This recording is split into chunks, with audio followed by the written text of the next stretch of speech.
É impressionante que quando nós estamos, aqueles que já passaram por alguma empresa, na empresa nós tínhamos ali, na empresa pelo menos onde eu trabalhei, onde os irmãos trabalham ou trabalharam, tem aquele famoso exame periódico, de 6 em 6 meses. Nós éramos assim praticamente obrigados a fazer um exame periódico. Nós íamos lá dentro da própria empresa, ou então a empresa que não tinha condições de realizar este exame, eles enviavam para outros locais para que nós fizéssemos um exame. E ali aquele exame ia mostrava como você está, ou estava. Aquele exame tinha condições de mostrar uma realidade na tua vida. E de repente você não estava bem e foi descoberto ali. Uma ocasião fui fazer o exame lá dentro da empresa e a doutora falou assim, olha, eu não sabia, eu estava com todas as minhas atividades e a doutora falou assim, você tem que ter cuidado que você está com sopro no coração. Está com sopro no coração. E eu não sabia. Você precisa se tratar.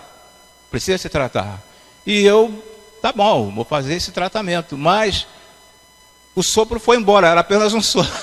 Foi um sopro, ele foi embora, ele sumiu. O sopro, não sei como, humanamente falando, mas sei que foi uma intervenção divina. Eu sei que esse sopro desapareceu do meu coração.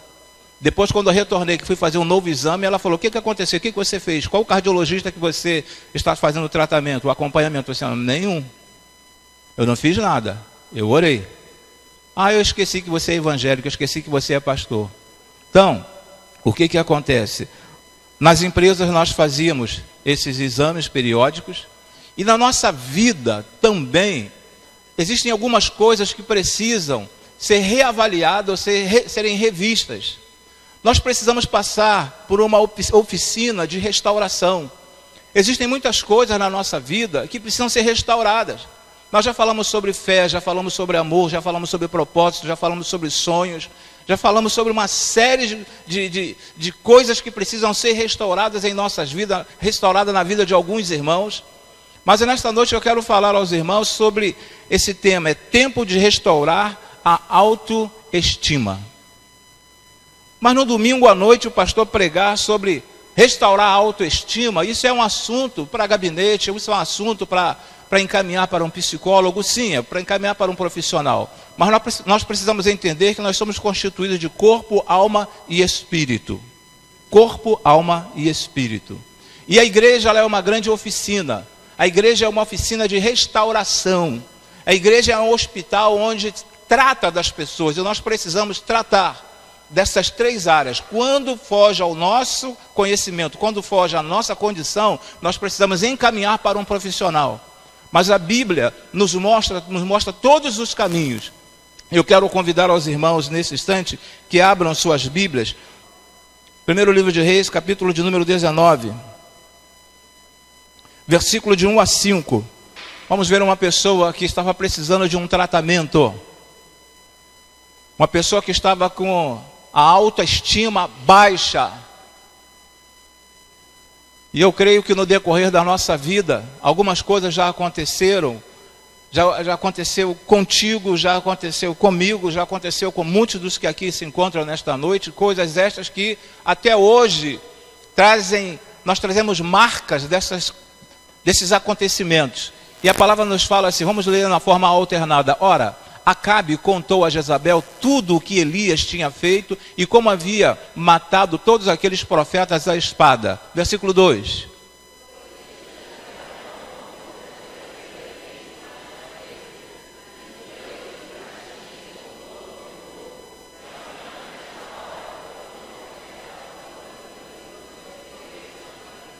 Versículo 3 nos diz assim, Elias teve medo e fugiu para salvar a vida. Em Berseba, de Judá, ele deixou o seu servo. Versículo 4.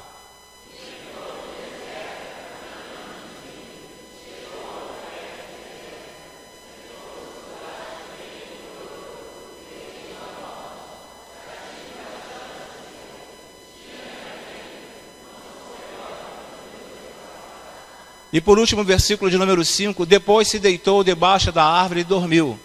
De repente, um anjo tocou nele e disse, levante-se e coma. Pai, em o nome e por amor de Cristo Jesus, nós queremos te suplicar nesta noite mais uma vez, que venha de encontro às nossas necessidades, ó Senhor Deus. Que nesta noite um dos teus servos sejam restaurados nesta área, ó Senhor Deus. Assim como alguns já foram restaurados em outras áreas das suas vidas, ó Senhor Deus. Muito obrigado, ó Senhor Deus. Continuamos a te pedir que fique na condução deste culto, ó Senhor. E receba como cheiro suave tudo quanto estamos apresentando, entregando a Ti nesta noite. Nós te agradecemos e te suplicamos em o nome por amor de Cristo Jesus. Amém e amém, Senhor. Amém, Jesus. Podeis assentar. Queridos, o que estava acontecendo aqui? Essa mulher chamada Jezabel, alguns irmãos sabem, conhecem a história de Jezabel, que era casada com Acabe, com o rei Acabe. Essa mulher era tão ruim, que quando ela dobrava uma esquina, que o inimigo estava lá naquela esquina, que o inimigo avistava essa mulher, o inimigo metia o pé, o inimigo corria, porque de tão ruim que era essa mulher. Essa mulher era péssima. Imagine, não tem nem como imaginar uma pessoa extremamente ruim, mas essa Jezabel era uma mulher terrível. E ela falou assim: ah é? Elias está fazendo isso? Elias fez isto? Deixa ele comigo. Amanhã ele vai ver o que vai acontecer na vida dele. E Elias, então ele teve medo. Assim como todo ser humano, e ele era um profeta. Assim como todo ser humano, Elias temeu, ele teve medo do que aquela mulher estava falando. Tinha falado das promessas daquela mulher contra a vida dele. E a primeira coisa que ele fez foi fugir para um deserto. É o primeiro sintoma da depressão. Quando você quer se isolar. Você se isola. Esse é o primeiro sintoma da depressão. Quer ficar sozinho. Você não quer que ninguém, não quer encontrar com ninguém, não quer conversar com ninguém. Você quer ficar só. Então ele foge para um deserto. A segunda situação que ele demonstra desse sintoma dele de depressão é quando ele não quer se alimentar. Não quer se alimentar, não quero me alimentar. Foi necessário um anjo chegar ali mais de uma vez para levar alimento para aquele homem. Um outro sintoma de quem está entrando nessa situação de depressão é querer dormir o tempo todo. Dormir todo o tempo. Toma até remédio direto para poder estar dormindo, para poder se isolar das pessoas, não quer se comunicar com ninguém. Por que estava acontecendo isso com Elias? Porque a autoestima dele estava baixa. Além do medo, a autoestima dele estava baixa. Embora ele tenha feito grandes coisas que mudou o curso da natureza, mas ele estava com a autoestima baixa. E o que eu quero dizer sobre autoestima, o que eu quero falar a respeito de autoestima, de repente, alguma coisa aconteceu, alguém fez alguma coisa a você, lá na infância, na sua adolescência, na sua mocidade, aquele tipo no tempo de alguns irmãos, que alguns pais falavam assim, ó, você é burro, você não vai conseguir nada na vida, você é incapaz, a tua vida vai ser igual do teu tio, a sua vida vai ser igual da tua tia. E geralmente a referência de tio e de tia, quando eles falavam assim, não era uma boa referência, era uma referência péssima. Então muitos não conseguem se livrar desta situação, desse peso na alma, e arrastam isso pelo resto da vida, enquanto não são tratados pelo Senhor. E aqui nesta noite nós vamos trabalhar sobre essa situação que de repente você que está já com 20, com 30, com 40, com 50, com 60 anos, mas ainda guarda aquela célebre frase quando os seus pais falaram lá atrás, ou alguém falou para você. Principalmente as professoras daquela época. Você é muito burro, você não vai passar de ano. E as pessoas cresceram, alguns cresceram com essas informações e não conseguiram se livrar, e arrasta esse fantasma, puxa essa corrente há tanto tempo. Mas hoje é dia, e nós estamos num local onde o Senhor Deus se faz presente, nós estamos numa oficina de restauração, e eu espero que o Senhor Deus, restaure você nesta noite, dessa baixa autoestima, de tudo quanto as pessoas falaram e olharam para você e colocaram de uma forma negativa, que você não iria conseguir. Você fala assim, em nome por amor de Cristo Jesus, hoje eu serei liberto de tudo quanto essas pessoas colocaram e falaram a respeito da minha vida. Falaram que eu não ia conseguir, mas eu consegui. E também para aqueles que já passaram por essa experiência, de alguém falar assim, você não vai conseguir, e você já conseguiu. Então quero dizer que você já passou também por esta oficina, Deus já restaurou você. Agora, dentro do nosso, dando prosseguimento aqui no nosso slide, nos fala o seguinte: afirme 4 verdades básicas que precisam te acompanhar onde você for. 4 verdades básicas. 4 verdades básicas. A primeira verdade é que Deus criou você.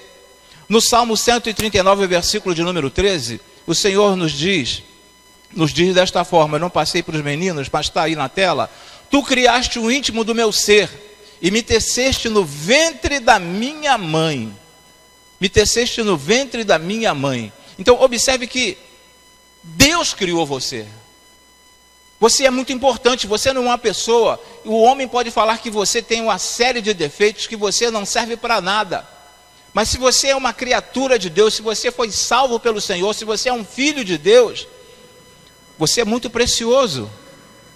Quem quiser falar alguma coisa contra você, pode até falar. Quem quiser levantar alguma calúnia contra você, pode até levantar, mas você precisa colocar na sua mente que Deus criou você. Você simplesmente não é um mero acaso de um Big Bang. Você não é um mero acaso, sabe, de uma explosão cósmica. Deus criou você. E pelo Senhor Deus ter criado você, você é uma pessoa muito importante para Ele. Ele fala assim, tu criaste o íntimo do meu ser, e me teceste no ventre da minha mãe. O escritor ainda fala que antes que nossos ossos fossem formados, Deus já nos conhecia. Então veja a importância que existe aí no teu coração, a importância que existe na tua vida. O segundo lugar, na letra B, nos diz assim, Deus criou você único. Deus criou você único. Não existe uma outra pessoa na face da terra igual a você. No Salmo de número 109, versículo de número 27, a palavra nos diz assim, que eles reconheçam que foi a tua mão, que foste tu, Senhor, que o fizeste. Então lembre-se sempre que você é uma pessoa única. Não existe uma outra pessoa na face da terra que seja semelhante a você, que seja igual a você. A tua retina é diferente, não existe uma outra retina igual à tua. A impressão digital, não existe uma outra que seja igual à tua. A voz, não existe nenhuma voz que seja igual à tua. É diferente. É diferente por quê? Porque você é único. Deus fez você de uma forma tão especial, porque vou fazer isso aqui de uma forma que ninguém possa interferir na vida dele. Homem algum vem interferir na vida dele. Ninguém vem interferir. Então você é uma pessoa única diante do Senhor Deus. E Ele, na sua sabedoria, Ele colocou você nessa situação para que você entenda que você é mais do que aquilo que você pensa. As pessoas podem chegar e tentar colocar você, colocar você lá embaixo. Mas você é muito mais do que essas pessoas pensam.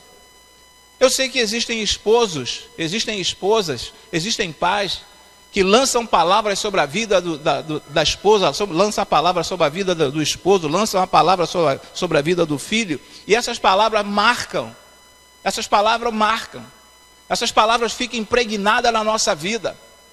É só parar um pouquinho, analisar, puxar pela memória e lembrar de alguma frase que o teu pai falou para você, a tua mãe falou para você quando você era criança. Eu estou falando isso não para quem tem aí 10 anos de idade, estou falando para quem tem 40, 50, 60 anos de idade.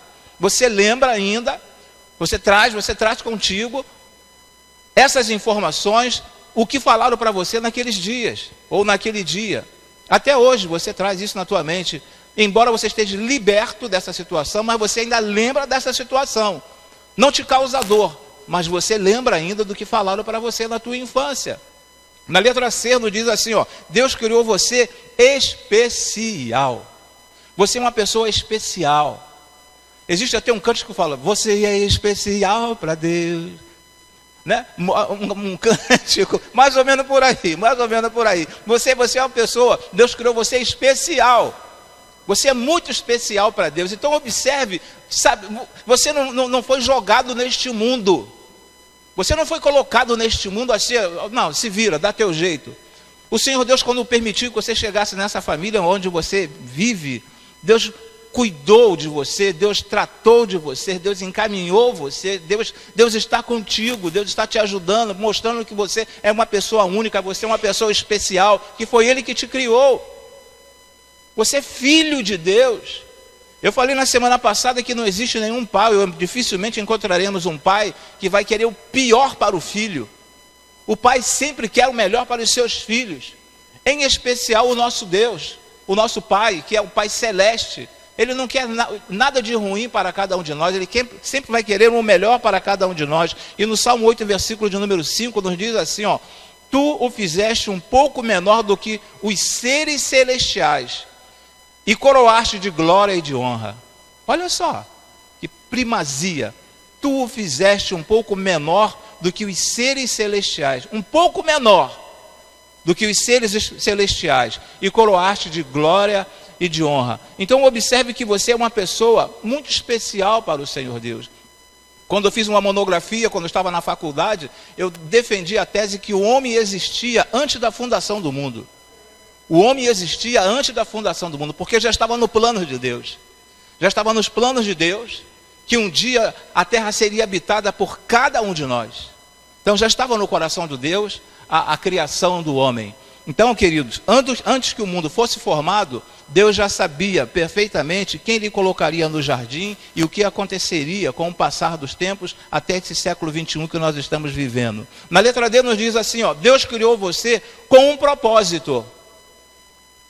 Vai pensando que Deus, eu sou único, eu sou especial, Deus me criou, para quê? Para mim ficar de perna cruzada, ficar igual o irmão Vando falou, ficar assentado no banco. Sou um crente titular, mas estou assentado no banco. Não, Deus criou você com um propósito. Em Isaías 43, versículo de número 7, a palavra nos diz assim, ó: Todo o que é chamado pelo meu nome, a quem criei para a minha glória, a quem formei e fiz.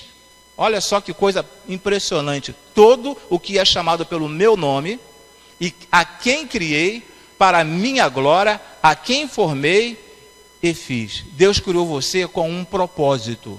E qual é o propósito de Deus na sua vida? Eu não sei qual é o propósito de Deus na sua vida, mas Deus sabe, e você também precisa saber qual é o propósito de Deus na sua vida. O que Deus espera de você? É o momento de nós fazermos uma reflexão e buscarmos: o que Deus espera de mim? O que Deus quer de mim? Eu faço parte do reino dele na face da terra, mas o que Deus quer de mim? O que Deus quer de mim? Nós assistimos ontem um vídeo aqui na igreja, a mulher entrando para uma sala de oração, e ela chegou a uma conclusão que ela tinha que lutar pela família, tinha que lutar pelo esposo dela. E a partir do momento, dentro do filme do que nós assistimos ontem, a partir do momento que ela determinou no seu coração, falou assim: olha, inimigo, você não tem mais espaço nessa casa, você não tem mais espaço nessa sala, você não tem mais espaço nessa cozinha. A partir de hoje, em nome e por amor de Cristo Jesus, você não mais vai entrar nesta casa, não mais fará parte na minha família, não mais vai destruir a minha família. Ela viu o propósito de Deus na vida dela, ela começou a interceder pelo esposo. Havia um propósito na vida daquela mulher. E ela descobriu que o propósito da vida dela era de interceder pela família. E quem sabe também este é um propósito de Deus na tua vida, de interceder pela tua família. E nisso que você intercede pela tua família, você vai começando a trabalhar essa autoestima, essa baixa autoestima que existe dentro de você. Deus criou você como um propósito, e esse propósito Deus já especificou lá em Isaías 43, versículo de número 7. Agora, para que sua estima pessoal seja restaurada? Para que a sua estima pessoal seja restaurada? O que eu preciso fazer? O que tem que acontecer? Primeiro, tem uma autoimagem positiva acerca de si mesmo. Além de todos esses processos que eu já falei para você, que Deus te criou, que você é uma pessoa especial, que você é uma pessoa única, tenha uma autoimagem positiva acerca de si mesmo. Mesmo que as pessoas falem, você não vai conseguir, você tem que colocar na sua mente: em nome de Jesus, eu vou conseguir porque eu creio num Deus maravilhoso. Se nós não crêssemos nesse Deus maravilhoso, você não viria aqui à frente, quando eu convidei para orar, que orasse por vocês. Vocês não estariam aqui. Então é uma demonstração que nós cremos no poder desse nosso Deus. E no poder desse nosso Deus, essa nossa baixa autoestima, ela há de ser melhorada. Mas para que ela seja melhorada, tem uma autoimagem positiva acerca de você mesmo. Nós sempre estamos lendo, posso todas as coisas naquele que me fortalece. Isso não serve como um jargão, isso não serve como um adágio popular, isso não serve como uma simples frase. Mas se eu falo que posso todas as coisas naquele que me fortalece, verdadeiramente eu tenho confiança naquele que me fortalece. Então tenha uma autoimagem positiva acerca de você mesmo. 1 Coríntios, capítulo 15, versículo de número 10. Mas pela graça de Deus, sou o que sou. Olha o que o apóstolo Paulo está falando. Mas pela graça de Deus, sou o que sou. E sua graça para comigo não foi em vão. Antes trabalhei mais do que todos eles. Contudo, não eu, mas a graça de Deus comigo. Então, querido, comece a ter uma autoimagem autoimagem positiva a respeito de você mesma. A pessoa fala que você não vai conseguir. Um dia desse me chamaram para fazer uma maratona de 10 mil metros. Eu falei assim, eu vou nesse desafio de 10 mil metros. Vou fazer essa maratona. Aí, mas será que tu vai conseguir? Se eu vou conseguir, eu não sei. Mas correndo, eu não sei. Mas pelo menos chegar lá caminhando, eu vou chegar. E você chegando caminhando, você ganha a medalha, sabia? Mesmo sendo o último, você ganha uma medalha. Então eu falei, eu estou dentro dessa maratona. Mesmo que a pessoa fale assim, você não vai conseguir. E existem muitas coisas na nossa vida quando as pessoas falam que você não vai conseguir, que você não conseguirá. Mas você tendo uma confiança no nosso Deus, sabe, você trabalhando essa baixa autoimagem que colocaram dentro de você, você consegue. Um outro ponto, ignore as críticas inúteis que atacam sua pessoalidade. Ignore as críticas. Nós somos criticados diariamente. No trabalho, principalmente quando você ocupa um cargo, ocupa uma posição lá naquela empresa, você é criticado por alguém. A nível até de igreja também. Se você entende o propósito de Deus e quer assumir um ministério, você é criticado por alguns, mas ignore essas críticas. Ignore essas críticas inúteis que atacam sua pessoalidade. Mateus capítulo 12, versículo de número 36, nos diz assim, mas eu lhes digo que no dia do juízo os homens haverão de dar conta de toda a palavra inútil que tiverem falado. Tudo quanto as pessoas falaram a respeito de você, palavras inúteis, palavras que impediu que você hoje chegasse a um determinado patamar. Quem vai prestar concurso para um concurso aí na área federal? Você não vai conseguir não, rapaz. Você não vai conseguir não. Primeiro, existem muitas pessoas aí fora que têm tempo suficiente para estudar e você trabalha, você não tem quase tempo para estudar. Segundo, tem filhos que os pais estão gastando um dinheiro altíssimo em cursos para que eles possam ter uma boa colocação nesse concurso. Então você quase não estuda, você não tem tempo para estudar, você não está em nenhum curso. Como que você vai conseguir? Você não vai conseguir. Se fosse você, desistia. Você vai perder dinheiro. Desista, não faça, não preste esse concurso aí não. Então ignore as críticas inúteis que atacam sua pessoalidade. Ignore isso. Estou com vontade de começar com um novo empreendimento. E aí chega sempre alguém para você e fala assim, se eu fosse você, nem tentava. Porque eu conheço fulano, conheço Beltrano, conheço Ciclano, vai falando. Pessoas que já tentaram, quiseram ir por este caminho, mas desistiram porque não deu certo. E aí você fica com medo e não quer levar o teu projeto adiante. É aquela coisa quando as pessoas falam assim, lembra de fulano? Quando fala assim, lembra de fulano, porque aquela pessoa já morreu. Entendeu? Lembra de fulano, aí em vez de falar assim, melhorou, aquela pessoa cresceu na vida, aquela pessoa avançou na vida. Quando fala, lembra de fulano? O que houve? Morreu.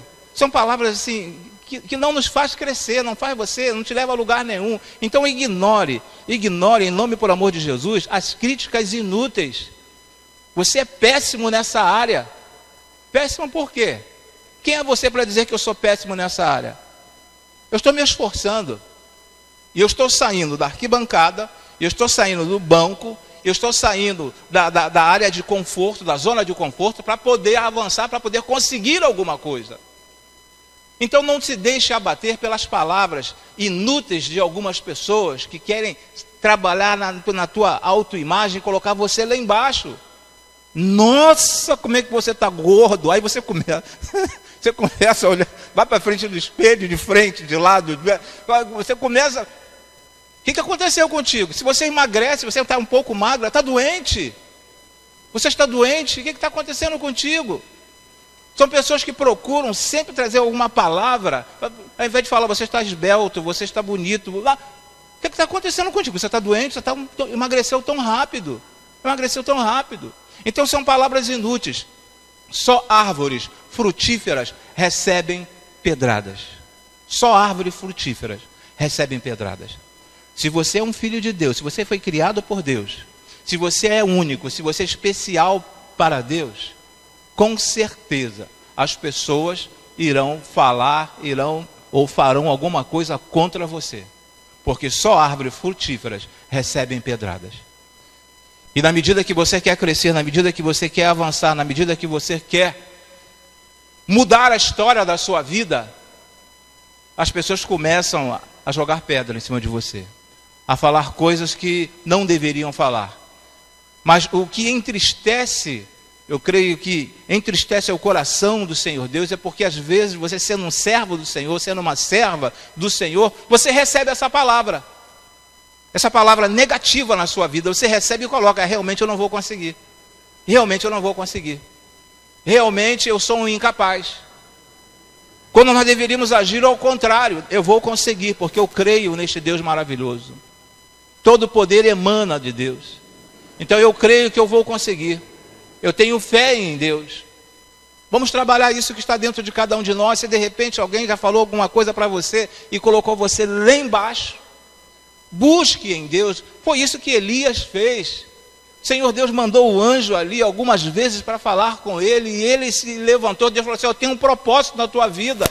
Eu quero trabalhar nessa baixa autoestima. Não está assim com essas palavras na Bíblia Sagrada, mas eu quero trabalhar nessa baixa autoestima e você vai prosseguir, porque eu tenho um propósito para você, Elias. E Deus tem um propósito para você, meu irmão. Mesmo que as pessoas falem que você é incapaz, que você não tem condições, que você não reúne condições para fazer aquilo que você tanto sonhou, não acredite nessas pessoas. Creia nesse Deus. Não aceite palavras que não definem você, mas não queira ser quem Deus não te chamou para ser. Não aceite palavras que não definem você, mas não queira ser quem Deus não te chamou para ser. Terceiro ponto, a palavra nos diz ainda, dentro do nosso estudo, abandone o espírito de orfandade, herdado pelo pecado e rebelião. Abandone esse espírito de orfandade. Lá em Romanos, capítulo de número 8, versículo de número 15, nos diz assim: pois vocês não receberam um espírito que os escravize para novamente temer, mas receberam o espírito que os adota como filhos, por meio do qual clamamos, Abba, Pai. Então, queridos, abandone o espírito de orfandade. Eu estou sozinho. Nem o meu pai não me apoia, minha mãe não me apoia, meu esposo não me apoia, minha esposa não me apoia, meus filhos não me apoiam. Então abandone essa ideia de orfandade, esse espírito de orfandade, porque você não é órfão. O próprio Senhor Jesus falou numa certa feita que não nos deixaria órfãos, estaria enviando um Consolador, e estaria conosco todos os dias. Todos os dias. Então abandone esse espírito de orfandade e comece a trabalhar dentro de você. Eu sou capaz. Deus me potencializa a cada dia. Deus me dá condições a cada dia. Eu sei que Deus pode fazer isso por mim. Porque a tendência das pessoas, quero bater sempre nessa tecla, a tendência das pessoas é trabalhar sua autoestima e colocar você lá embaixo. Mas você é uma pessoa capaz, você é uma pessoa que Deus criou assim de uma forma muito especial. Uma outra situação que nós observamos dentro dessa mensagem: receba o espírito de adoção pela paternidade de Deus. Você não é órfão. Receba o espírito de adoção pela paternidade de Deus. João 1,12 nos fala assim, ó, contudo, aos que o receberam, observem, antes estavam falando sobre o espírito de orfandade. Orfandade. Agora, no Evangelho de João nos está dizendo o seguinte, quando nós vimos aqui sobre adoção, contudo, os que o receberam, receberam a quem? Receberam a Cristo Jesus. Porque antes de nós recebermos a Cristo Jesus, se eu ainda não recebi a Cristo Jesus como meu único e suficiente Salvador, eu sou um órfão espiritual. Ah, mas Deus é meu Pai. Como você pode chamar Deus de Pai se você não o reconhece como Pai? Como você pode chamar Deus de Pai se você não aceita as palavras do Filho dele, que é o Senhor Jesus? Creia em mim, serás salvo tu e tua casa. Então a segunda palavra, de acordo com o Evangelho de João, contudo, os que o receberam, aos que creram em seu nome, deu-lhes o direito de se tornarem filhos de Deus. Filhos de Deus. Então, a partir do momento em que eu recebo a palavra do Senhor, que eu recebo, que eu entendo que Jesus realmente ele veio a este mundo e morreu numa cruz, eu creio que em todas as tribos indígenas dentro do nosso país, todas as tribos indígenas, a palavra já chegou até eles. A palavra já chegou até eles. Eu quero dizer com isso que você sabe que Cristo morreu por você. Você que vive aqui, nós que vivemos aqui nesta cidade, alguns moram aqui neste bairro, você sabe que Cristo morreu por você. Mas enquanto você não reconhecer que Cristo fez esse sacrifício por você, você é uma pessoa órfã. Mas a partir do momento que eu começo, contudo, aos que o receberam, aos que creram em seu nome, deu-lhes o direito de se tornarem filhos de Deus. E Deus quer trabalhar na tua vida, quer começar a trabalhar na tua vida. Você pode até procurar um profissional desta área para trabalhar da sua baixa autoestima, mas Deus quer trabalhar, Ele tem condição de trabalhar na tua vida, através da palavra dEle. E Ele está falando a você nesta noite que você tem que deixar de ser órfão. Você precisa receber, se tornar filho de Deus a partir de hoje. E a partir do momento em que eu começo a ter este entendimento, eu começo a entender que a minha autoestima está sendo mudada, porque eu tenho alguém que toma conta de mim, eu não estou mais sozinho, eu tenho alguém que me criou, eu tenho alguém que me disse que eu sou especial, eu tenho alguém que cuida de mim. Então tudo quanto falaram a meu respeito caiu por terra, porque agora, em nome e por amor de Cristo Jesus, eu sou um filho de Deus. Eu sei que grande parte das pessoas, 90%, 95% dos que estão aqui nesta noite já são evangélicos. Mas eu gostaria que você entendesse, pegasse essa palavra com muito carinho. Olha, eu sou um filho de Deus. Mas às vezes também existem aquelas pessoas que estão dentro da igreja, mas ainda não reconheceram Jesus como Salvador. Que pessoas são essas? De repente são os nossos filhos. Alguns filhos que se acostumaram com a igreja. Acostumaram com a igreja e passaram a vir à igreja. Estão assentados no meio aqui na igreja, participam da ceia do Senhor, mas ainda não são filhos do Senhor, porque não receberam Jesus como Salvador. Às vezes eu posso até utilizar, nada contra, eu posso utilizar um crucifixo e mostrar o crucifixo e falar assim, não, eu sou filho de Deus, eu creio em Jesus, aqui o crucifixo. Mas você já recebeu esse Cristo, aquele que esteve nessa cruz, que está no teu peito, ou esteve no seu peito, você já recebeu esse Cristo como seu único suficiente Salvador? Se você ainda não recebeu, você é uma pessoa órfã. E você vai continuar à procura de alguém que possa te auxiliar nessa baixa autoestima. Vai continuar procurando um profissional, quando Deus pode fazer isso por você. Em quinto lugar, deixe o Espírito Santo abastecer plenamente e periodicamente o seu tanque. Deixe o Espírito Santo abastecer plenamente e periodicamente o seu tanque. Não adianta você ter um carro bonito, um carro zerado, mas não colocar combustível nele. Se você não colocar o combustível, este carro não vai andar, esse carro não vai sair do lugar. Pode até sair do lugar se alguém der um empurrão, ele vai sair do lugar. Mas você não vai conseguir botar o motor para girar e passear com aquele carro novo. Então o que a palavra lá em Efésios capítulo 5, versículo 18 nos diz é assim, ó: não se embriaguem com vinho que leva à libertinagem, mas deixe-se encher pelo Espírito. Deixe-se encher pelo Espírito. Então deixe o Espírito Santo abastecer plenamente. E a partir do momento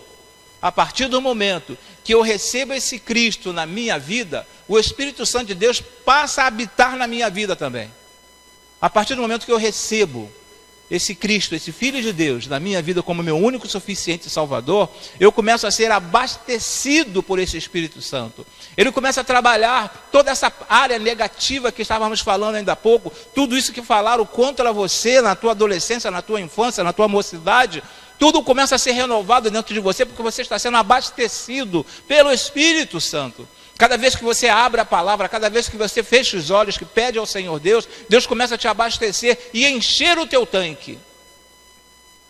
E encher o teu tanque, mas não com a gasolina adulterada. Não com etanol adulterado. Mas com a gasolina de primeira.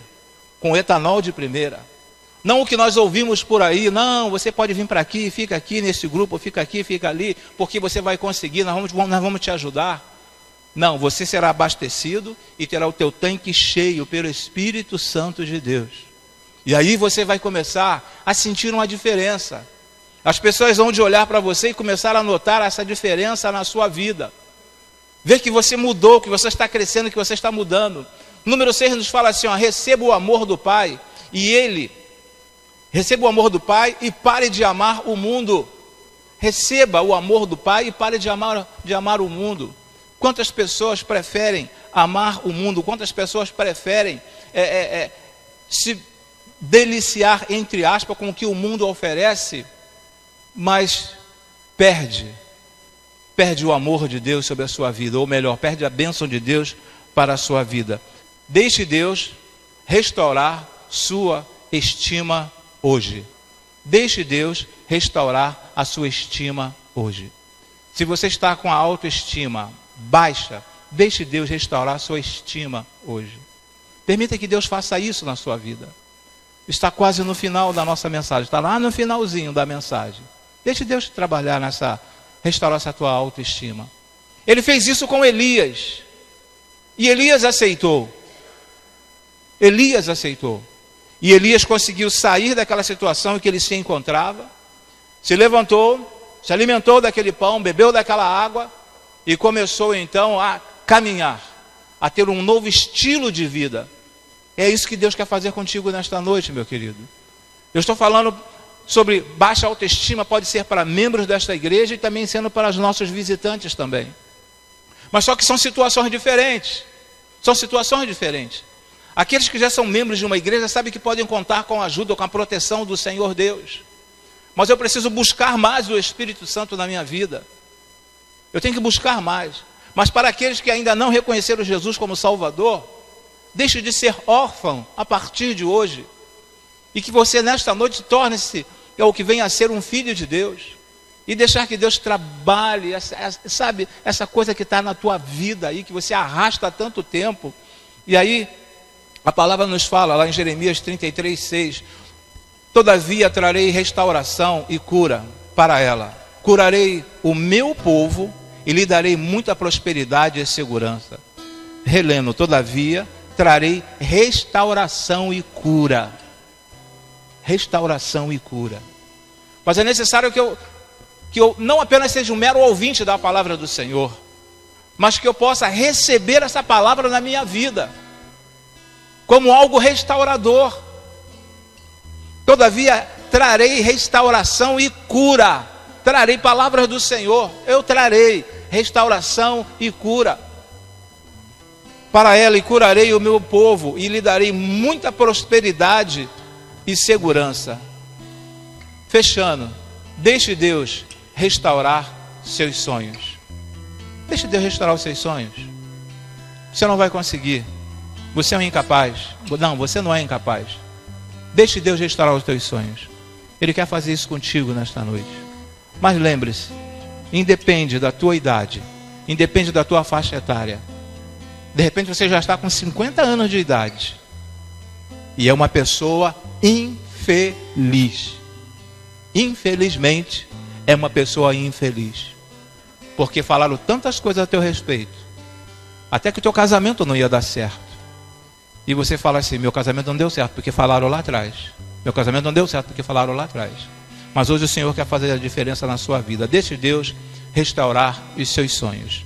Vamos orar? Pai, em o nome por amor de Cristo Jesus, eu quero te suplicar, ó Senhor, que venhas restaurar, ó Senhor Deus, a vida deste ouvinte da tua palavra nesta noite, ó Senhor Deus.